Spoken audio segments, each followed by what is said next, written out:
Olá, bem-vindos de volta. Eu sou Felipe Novaes, advogado, professor de Direito Civil, e hoje a gente continua falando sobre as pessoas jurídicas, sobre a sua extinção e a desconsideração da sua personalidade.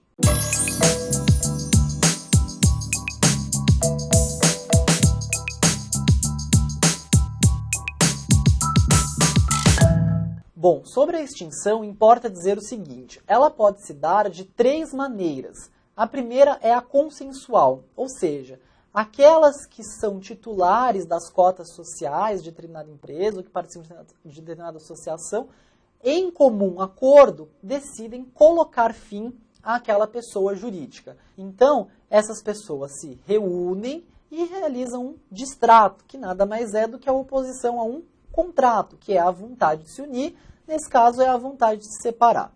A outra forma é a administrativa, que também não importa muito ao nosso direito, mas importa a conceituação. E ela vai derivar da cassação daquele ato administrativo que constitui e torna e permite o funcionamento de uma determinada pessoa jurídica. E, por fim, existe a forma judiciária, que é aquela que deriva de um processo judicial e que termina, e que essa extinção ela é dada por um ato do juiz, que é a sentença. Por exemplo, é o que ocorre no processo de falência. A lei de falência também, junto com as SAs, lá do direito empresarial. Então a gente também não vai ficar se aprofundando muito aqui, logo nessa nossa linha. Ademais, a gente vai falar de um assunto que esse é bem relevante, que é a desconsideração da pessoa jurídica. É o último assunto que a gente tem para tratar sobre a pessoa jurídica, e ele enseja bastante cuidados porque cada vez mais tem sido objeto de perguntas, não só no exame de ordem, mas também em diversos concursos públicos. Porque ele tem se tornado cada vez mais utilizado na prática, então também é relevante para o exercício prático quando vocês conseguirem a carteirinha. Por que existe esse instituto da desconsideração da pessoa jurídica? Inicialmente, a gente tem que entender, né, essa razão fundamental. Então, veja, quando a gente fala em pessoa jurídica, a gente tem um princípio que é muito relevante, que é o princípio da autonomia patrimonial daquela pessoa jurídica. Isso pode ser mais ou menos destacado de acordo com os limites de responsabilidade que essa pessoa jurídica vai assumir para si, mas, via de regra, o patrimônio dos sócios e a própria personalidade dos sócios não se confunde com a da pessoa jurídica. Então é aquilo que a gente já tinha falado nas aulas, mas agora a gente retoma com destaque. A pessoa jurídica, via de regra, vai responder pelas suas obrigações, pelos deveres aos quais ela foi titularizada, com as suas próprias forças. Isso é importante a gente entender. Não é muito técnico, mas é um termo bem claro. Então, por esse conceito, o patrimônio da pessoa jurídica não vai se ligar ao patrimônio dos sócios. No mínimo, vai haver uma relação de subsidiariedade, ou seja, mesmo que seja um caso em que é possível pegar, por via da responsabilidade, um patrimônio pessoal do sócio, ele vai ser sempre subsidiário, ou seja, só depois de esgotado todo o patrimônio da pessoa jurídica é que você vai atrás dele. Mas, não sendo possível isso, e não incidindo em uma hipótese de desconsideração, não vai haver essa coligação. Ah, mas por que isso tem aplicação prática ou qual que é a relevância prática disso? Ora, muito grande. Se uma pessoa jurídica, por exemplo, deve R$1 bilhão, mas ela é titular de apenas 10 milhões, né, os seus bens, o seu conjunto de ativos soma apenas 10 milhões, não sendo uma das hipóteses de exceção e não havendo desconsideração dessa personalidade jurídica, você vai ter que não será possível pagar além do que as próprias forças que a empresa dispõe. Ou seja, se deve 1 bilhão e só tem 10 milhões, você vai pagar os 10 milhões, distribuir, existe um regime próprio para isso, na forma da lei, e a partir disso, infelizmente, aqueles credores que não tiveram os seus créditos satisfeitos permanecerão nessa situação, até que seja eventualmente descoberto um novo patrimônio, um novo bem que possa servir. Aí segue a mesma regra, vem ao rateio e etc. Ah, mas acabou, não tem mais nada a se tirar, não tem responsabilização de sócio, não tem hipótese que enseja de desconsideração. Aí não vai ter satisfação dos credores.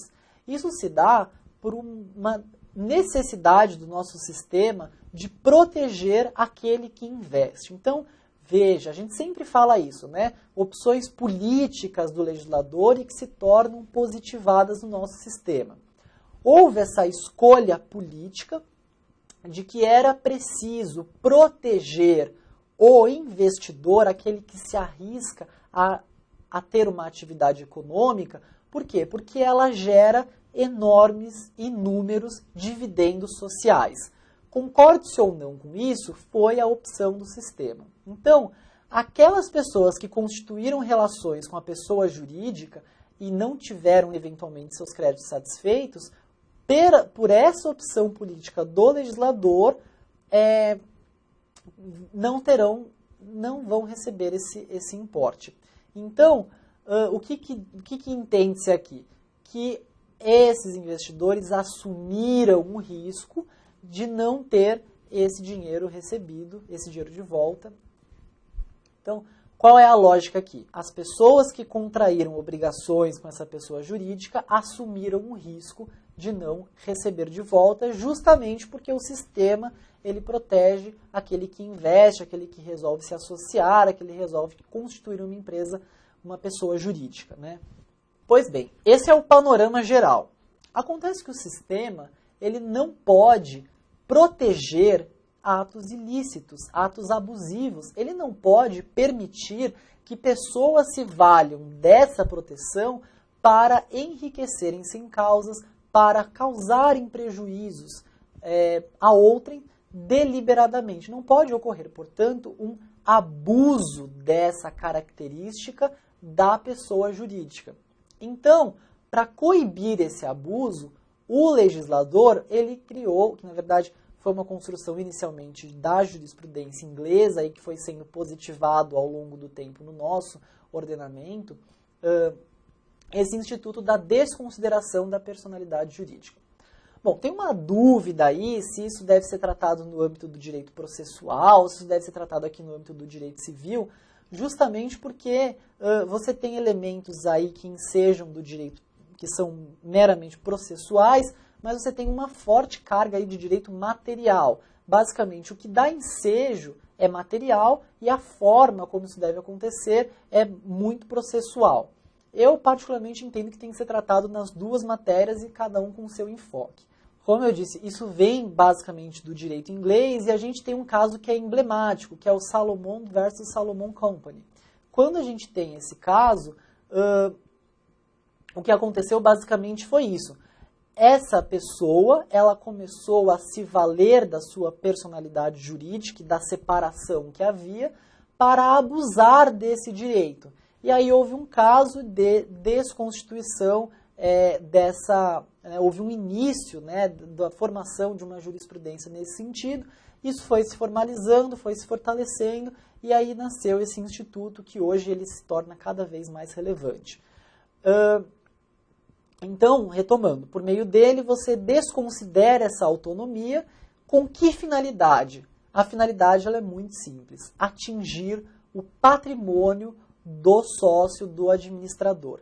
Então, basicamente, em regra, não se atinge, mas se incidiu na hipótese legal que considera um abuso desse direito, você desconstitui e essa desconstituição vai permitir que você temporariamente afete o patrimônio ali do sócio ou do administrador. Qual que é o fundamento legal para isso aqui no nosso ordenamento? Artigo 50 do Código Civil.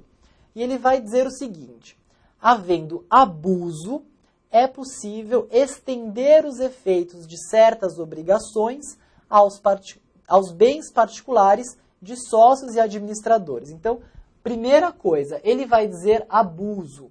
Ah, mas é o abuso então que entendeu o juiz, é o abuso que entendeu o credor, é o abuso... Não. Ele vai discriminar o que ele entende como abuso e este é o critério que tem que ser observado. Abuso é desvio de finalidade ou confusão patrimonial. Veja que a gente não está falando aqui da hipótese do direito do trabalho, que também deve ser observado lá, mas a gente está falando da hipótese do direito civil. Desvio de finalidade. Lembra lá atrás que a gente tinha falado da importância do ato constitutivo ser levado a registro e etc? É muito por isso. Há uma finalidade para cada espécie de pessoa jurídica que precisa ser observada. Toda vez que houver um desvio dessa finalidade, a lei vai entender isso, vai enquadrar como sendo uma das espécies deste abuso. E, portanto, vai ensejar a consequência. Qual é a consequência? Estender efeito das obrigações. O que é estender efeito das obrigações? Ora, o efeito de uma obrigação que eu contraí, que eu preciso pagar, é justamente esse. Eu preciso adimplir aquilo que eu me comprometi. Lembra que a gente tinha dito que os atos dos administradores e dos sócios obrigam a pessoa jurídica? Então, veja, se obriga a pessoa jurídica, o sócio não tem nada a ver com isso em relação aos bens que lhes são particulares. Mas, abuso permite estender esses efeitos aos seus bens particulares. A segunda hipótese de abuso é o que ele vai dizer aqui, que é a confusão patrimonial. Ou seja, a empresa ela ocorre e vai sendo gerida de uma forma que os bens particulares dos sócios, na verdade, são os bens da empresa. E há um esvaziamento da pessoa jurídica, ou uma atribuição de bens à pessoa jurídica, que também considera-se, que também se constitui um abuso.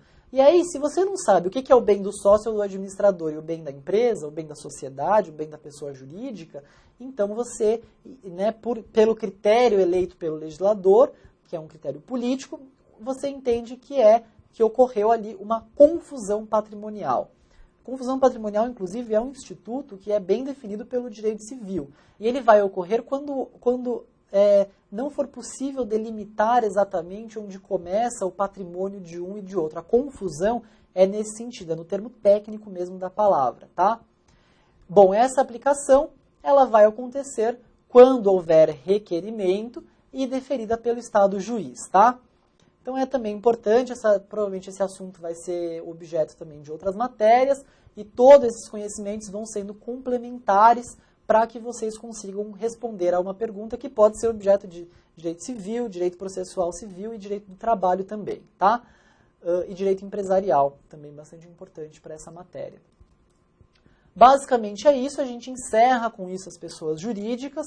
Próxima aula a gente começa com um novo assunto e a gente continua aqui reiterando o apoio de vocês na divulgação dos nossos vídeos, porque isso é importante aqui para o projeto, e renovo o convite para que vocês voltem na próxima aula, que é o vídeo seguinte. Muito obrigado pela atenção de vocês e até lá!